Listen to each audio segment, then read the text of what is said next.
Welcome back. It's been nearly 3 years since the launch of the nationwide 988 Suicide and Crisis Lifeline. Since then, millions seeking help have used the call center as a life-saving resource. Elise Preston reports on the understaffing and underfunding that's threatening to upend the hotline's mission. Just a phone call away. Suicide Prevention Center Crisis Line.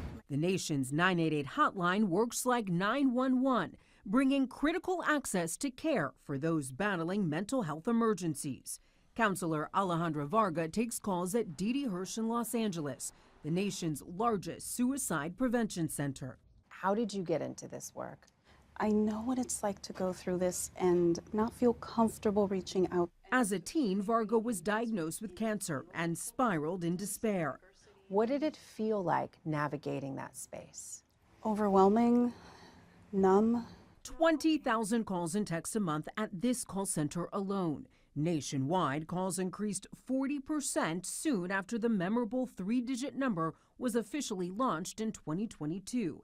Didi Hirsch CEO Lynn Morris. Since 2022, 12 million people have contacted 988. Sometimes this is a life or death situation. Absolutely, it very much can be. So we have dealt with people calling our line who have either taken measures to end their life or are sitting at home with a gun in their lap. A new study outlines that while calls have gone up, access to care after those initial calls has not increased. Its authors are pushing for more awareness and funding to make 988 more effective for those in need. There aren't enough resources. There aren't enough therapists. 1 in 4 adults in the U.S. lives with a diagnosable mental illness, but many more could be struggling without a diagnosis, and the numbers are expected to go up. Meanwhile, public health services nationwide could face federal cuts. If you don't get those steady resources, what does our community look like a year from now, 5 years from now? I think it would be a very dire situation, to be honest. There would be more hospitalizations, more deaths, and ultimately more mental health issues. Varga, that once struggling teen turned counselor, promises to be on the other end. When someone calls suicide prevention, they're already breaking through a lot of barriers and a lot of stigma. So there is vulnerability and courage in those first few moments of contact. It's those moments where you show someone, I'm glad you called. Elise Preston, CBS News, Los Angeles. April is Donate Life Month. Fewer than 80 triple organ transplants have been attempted in the U.S., and for the first time, the rare procedure was successfully performed on New York's Long Island.